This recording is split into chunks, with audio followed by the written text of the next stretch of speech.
So a couple years ago, you might remember I taught a Bible study class over at the Prescott Community Center called Bible Study for Skeptics and Seekers. I've taught it a few times. Some of you have taken it. And in that class, we raced through the entire Hebrew Bible and Christian scriptures in 6 weeks. I think it took me 2 years in divinity school to work my way through the same material as an introduction, really. So 6 weeks feels like it should be illegal. It's like riding a motorcycle through a museum or something. No, I'm not a biblical scholar, and I don't have time to become one. So as much as I wanted to delve and research and read and study, the reality was that I was frantically cramming before every session. I loved teaching the class. I loved the smart, funny adult students and the lively conversation and the great questions, and I love the Bible too.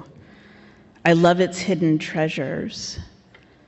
I love the stories that remind me that human hearts and human longings don't change very much over the centuries.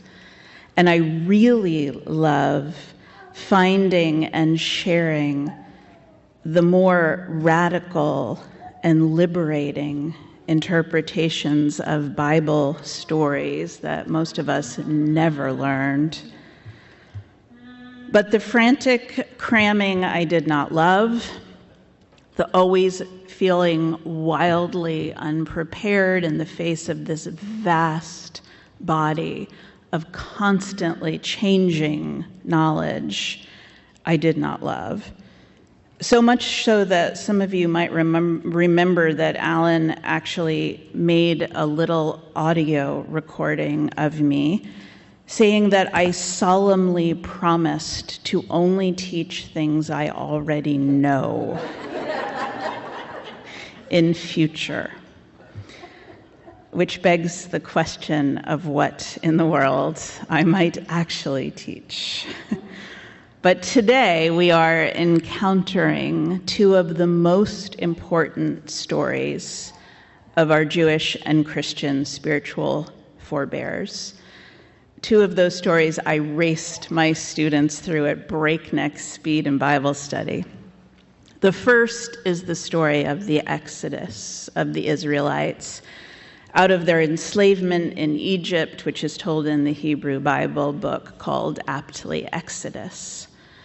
Passover begins this Wednesday at sundown, and Jews all around the world will begin celebrating the holiday, remembering that journey from enslavement to liberation, remembering the epic and terrible plagues sent by God to make Pharaoh let the Israelites go, the final and most horrible plague being the death of every firstborn son in the land, and the directive for Israelite families to paint their doorposts with the blood of a lamb, so the angel of death will know to pass over those houses, followed by the dramatic parting of the Red Sea so the Israelites could escape on dry land with Pharaoh's soldiers following on their heels, and finally God causing the sea to close again, drowning the soldiers. And the Israelites enter into a land called only the wilderness, but they are no longer enslaved. They are free. The second is the story of Jesus' arrival into Jerusalem to celebrate Passover with his disciples. Today is Palm Sunday in the Christian liturgical year, the day commemorating that arrival. The story is told in all four of the Gospels, which is how we know it's important, because each gospel writer wanted to preserve it. Jesus, who was Jewish, of course, came to Jerusalem along with crowds of other Jews who were making the same pilgrimage because it was a tradition to celebrate Passover in the city if you could. By that point, Jesus was well known among the people, and a big crowd gathered to watch him process through the city.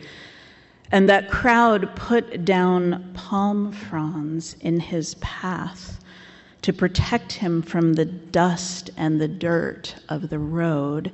And they hailed him as he went by, heralding him as a king, essentially. And they yelled, "Hosanna, save us." Like the Israelites, the Jewish people of Palestine in that day were longing for liberation from their Roman overlords, from the economic oppression they were experiencing under Roman occupation.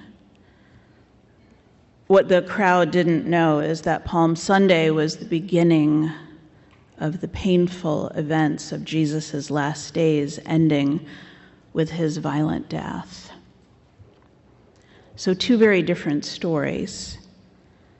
The Exodus, a story of mass escape under the cover of night, fueled by the necessity of survival. Palm Sunday, the story of a deliberate public procession into the heart of an empire. The first is a journey away from a place of death, and the second is a journey toward it. But as different as these two stories are, they have some important things in common. They're both stories about hard endings and uncertain new beginnings. There is violence and brutality and death in both of them. There's also grief and loss and courage and change. And both of them share these very human truths. One, we cannot see the other side before we cross over. We cannot know the ending in advance, and it will probably not look like what we had imagined.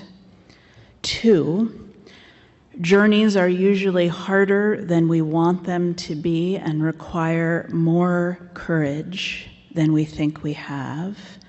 And three, the only way through is to keep going, moment by moment and step by step. So in this way, these stories are not for biblical scholars at all. They're really for people just like us, people with grocery lists and bills to pay and children to raise and parents to take care of, people who are tired and often worried, people who are not sure we are brave enough for what life is asking of us some of the time, people who are in the middle of the journey. Journeys are never just about geography. Sometimes we have to go far away to make them, but they're never just about the distance we travel. For the ancient Israelites, the journey from Egypt into the wilderness was the journey from slavery into freedom. But it was also a journey about becoming a community and a people, and it took them 40 years to do it. The story says they had to wander for an entire generation, an entire lifespan, which was 40 years at that time. And all along the way, they were fearful and tired. They complained about the food God was providing. They made false gods when they got tired of waiting for Moses to come down off the mountain. And some of them wanted to return to Egypt. Better the trouble we know than this endless journey. For Jesus, that journey into Jerusalem was a journey through sorrow and betrayal and death. But it was also a journey for his disciples who were his students and his closest friends. They had warned Jesus against returning to Jerusalem because both the political and religious leaders considered him a dangerous threat. But they accompanied him anyway. And while they knew his death was a possibility, they clearly had no idea, no plan for what to do if it actually happened. Like the Israelites, they were lost, and they too had to become a people. Think about the journeys you have undertaken, the emotional and spiritual ones. Think about the journey you are making right now. Maybe it is a journey out of resentment or a journey through a grief that feels like wilderness. Maybe it's the journey of finally being honest about who you are or learning to tell a new story about your life. Maybe it's a journey through pain or chronic illness or toward living more deliberately in the time you have left. Sometimes it is hard to know when we are in the middle of it, what the journey means or even what its name might be.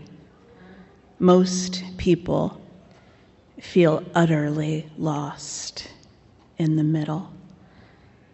I think that's one of the oldest human stories we know. Bishop Gene Robinson, the former Episcopal Bishop of New Hampshire and the first openly gay bishop in church history, writes about the power of the story of the Exodus.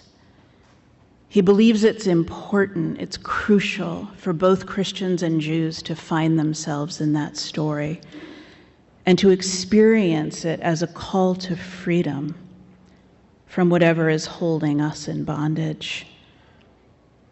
He says the story should be read as a call to come out, literally and figuratively, from whatever holds us, whatever binds us, be it shame or addiction or violence or the corruption of the systems we live under. Whether it is external conditions or the internal conditions of our spirits, we have to choose to leave behind our assumption that we are powerless. We have to choose to leave behind our hopelessness. We have to choose to move forward. Robinson believes the Exodus story challenges us and invites us to take that first step. And he reminds us that while it is just human nature to want the safe path to appear before we take the first step, life rarely works out that way. He writes, some of us have been brave enough to follow Moses out of Egypt, and then we get to the Red Sea and we expect it to just open up. And there'll be this nice, dry path. And what I find is when you get to the Red Sea, it only parts enough for one footfall. And when you've taken that, it parts enough for the next one, and so on. And you don't get to see the other side before you have to start crossing. You have to put your foot down and just keep praying it'll be dry. And then put another foot down, and then another. It's the same with Jesus coming into Jerusalem to encounter his almost certain death. First of all, he arrives on a donkey of all things, the least regal of animals. He has no army. What he has is this small ragtag collection of friends he has gathered, fishermen mostly, and tax collectors and a former prostitute who have decided to walk with him. And at the Passover Seder, which is now known as the Last Supper, he doesn't talk about conquering anything. He doesn't even talk about fighting. He picks up a bowl of water and washes the feet of his friends, which is a task that was considered so debased that Jewish law forbade Jewish servants from even having to do it. Foot washing fell to the lowest status servant in a household, and that is what Jesus chose to do. The rabbi, the teacher, the longed for and hoped for king, washing people's road-filthy feet. The disciples were disappointed and bewildered. This was not the salvation they were hoping for. But here's the thing, it so rarely is.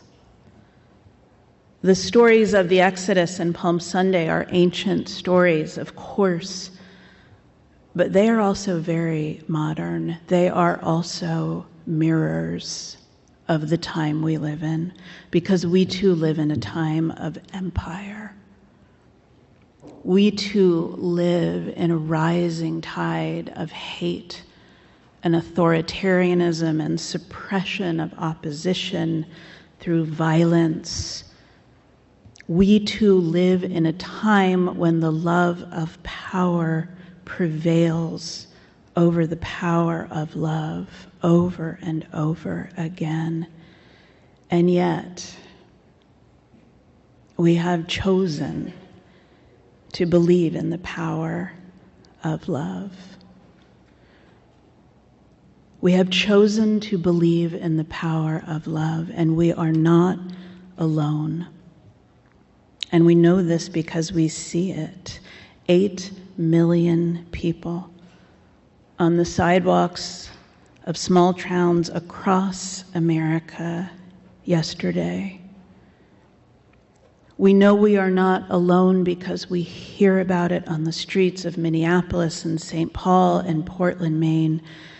Neighbors doing what must be done to keep one another safe. But there is no quick fix here. There are no easy answers. The salvation we are longing for is slow work, but we don't do it alone. We help each other along, and then we tell the story so that those who come after us will have a roadmap and the wisdom of our hard-won experience to follow. As Brené Brown puts it in a quote that I love so much, one day you will tell your story of how you overcame what you went through, and it will become someone else's survival guide. We can't see the ending yet. We just need to be the people who remember that we are this brave. So let us begin again now.